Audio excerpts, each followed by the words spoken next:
अपना topic start करते हैं। क्लास कौन सी हमारी? कक्षा 9वीं। क्या करवा रही हूं? उपसर्ग। उप प्लस में सर्ग। उप क्या है? समीप। ठीक है। जब एक शब्द का टुकड़ा मूल शब्द के नजदीक आ जाता है तो वो शब्द में परिवर्तन कर देता है। पहली वीडियो में बता चुकी हूं कि शब्द रचना 4 प्रकार से होती है, उपसर्ग से, प्रत्यय से, संधि से, समास से। तो बेटा अब मैं आपको डीपली नहीं बताऊंगी, मैं खाली रिवाइज करवा रही हूं। तो उपसर्ग किसे कहते हैं? वे शब्दांश। क्या? शब्दांश। शब्द प्लस में अंश। अगर हम विच्छेद करें क्या हो जाएगा? शब्द प्लस में अंश। शब्दांश। शब्द और अंश क्या होता है? हिस्सा, टुकड़ा, भाग। वे शब्दांश जो मूल शब्द के आगे लगकर जो है एक नए शब्द की रचना करते हैं उसे हम उपसर्ग कहते हैं। दोबारा रिपीट कर रही हूं। वे शब्दांश जो मूल शब्द के आगे लगकर एक नए शब्द की रचना करते हैं उसे हम उपसर्ग कहते हैं। हिंदी में आपको जो है मैंने 4 तरह के उपसर्ग बताए थे। कितने तरह के होते हैं? 4। हिंदी के, संस्कृत के, उर्दू फारसी के और अंग्रेजी के। आपको पता है कि हिंदी भाषा हमारी ऐसी भाषा है जिसके अंदर दूसरी भाषाओं के अनेक शब्द आते हैं। हिंदी ने अनेक शब्दों को अपने अंदर संजोया है, समाया है। जैसे भारतीय जो है सबको अपना बना लेते हैं, तो उसी तरह से हमारी भाषा भी है, वो बहुत सारी भाषाओं के शब्दों का अपना बना लेती है। तो 4 तरह के कौन से? संस्कृत, हिंदी, उर्दू, फारसी और अंग्रेजी। तो वो आपकी बुक में दिए गए हैं, कोई बड़ी बात नहीं है, उसमें से आप रीड कर सकते हो। लेकिन जैसे मैं आपको बता रही हूं, एक कार मूल शब्द है, ठीक है। अब इस कार शब्द से हमने 3 या 4 नए शब्द बनाने हैं, तो क्या जोड़ दिया? वी क्या बन गया? विकार। कार फिर है, क्या जोड़ दिया? आ, क्या बन गया? आकार। कार शब्द फिर है,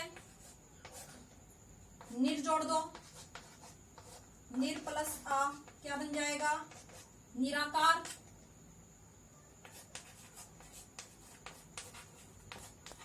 निर प्लस आ प्लस कार क्या बन जाएगा? निराकार। देखो मूल शब्द तो हमारा क्या था? कार, लेकिन हमने 3 नए शब्द बना दिए, एक बार वी जोड़कर, एक बार आ जोड़कर, एक निर प्लस आ जोड़कर, क्या बन गया? निराकार। तो ऐसे और भी बहुत सारे शब्द बन सकते हैं कार से, जो इस तरह से और भी काफी सारे नए शब्द बन सकते हैं। तो आपके जो है 9th में जो आते हैं वो हिंदी या अंग्रेजी या आपके वो उर्दू के हैं, इस तरह से नहीं पूछा जाता। सिर्फ जो है आपसे क्या पूछा जाएगा? या तो आपको शब्द दे दिया, जैसे विकार, विकार से मूल शब्द और उपसर्ग अलग करो, तो वी प्लस में कार। कार क्या हो गया? मूल शब्द, और वी क्या हो गया? उपसर्ग। आ क्या हो गया? उपसर्ग, और कार क्या हो गया? मूल शब्द। इस तरह से आएंगे। तो आपके बुक में जो है दिया हुआ है, आपके पास जो है 9th की नवयुग की बुक होगी, 9th और 10th की इकट्ठी आती है नवयुग की। तो नवयुग की बुक में जो आपके दिया, जैसे अति प्लस में अंत क्या बन गया? अत्यंत। अति प्लस रिक्त, अति प्लस आचार, अति प्लस प्राचीन, अति प्लस अधिक, अति प्लस अधिक अत्यधिक। अब कई बच्चों को जो है समझ नहीं आता कि अत्यधिक में मूल शब्द क्या है, या अत्यंत जो सीधे जैसे लिखा हुआ था विकार, इस तरह के शब्द तो वो कर लेते हैं, लेकिन जैसे अत्यंत शब्द आ गया तो यहाँ वो मूल शब्द और उपसर्ग अलग नहीं कर पाते। इसका कारण क्या है कि उन बच्चों को संधि नहीं आती और वो सीरियस होकर नहीं पढ़ते। इसलिए आपको कहा जाता है कि आपका हर टॉपिक इंपॉर्टेंट है, कहीं ना कहीं वो एक दूसरे से जुड़ा हुआ है, लिंक है आपस में। तो अत्यंत क्या हो जाएगा? अति प्लस में अंत। अब कहते हैं मैडम इसमें यह तो कहीं था ही नहीं, ये अत्यंत कैसे बन गया? तो ये क्या है? ई, और सामने क्या है? आ। ठीक है। तो जो आपकी यण संधि है उसका रूल क्या होता है? इक्को ये, उक्को वे और रिक्को रे हो जाता है। ई के सामने कोई भी भिन्न स्वर आ जाए वो किस में बदल जाता है? ये में बदल जाता है। अब यहां से ई गई निकल, तय क्या रह गया? हाफ। मिलकर क्या बन गए, यह अनुस्वार यहां आपका आ गया, क्या बन गया, अत्यंत। अति प्लस में अधिक, अति प्लस अधिक। ज्यादातर बच्चों को प्रॉब्लम आपको जो है यण संधि में ही आती है।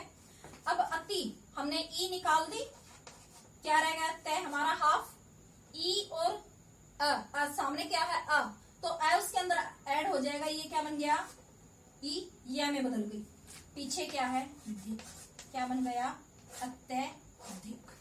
ठीक है, तो इसी तरह से जैसे आपका अभी है, अभी से 3 या 4 शब्द बनाने, अभिप्राय, अभिष्ट, अभी प्लस में आस, अभ्यास, अभी प्लस में आस, क्या बन गया, अभ्यास। जैसे उत, उत से जो है उत्तम है, उद्गम है, उन्नति है, उन्नयन है, उत प्लस में नयन, उत प्लस में गम, उद्गम, उत प्लस में नति, उन्नति, उत प्लस में लास, उल्लास, उत प्लस में श्रृंखल, उच्छृंखल। ठीक है, तो इस तरह से ये शब्द बनेंगे।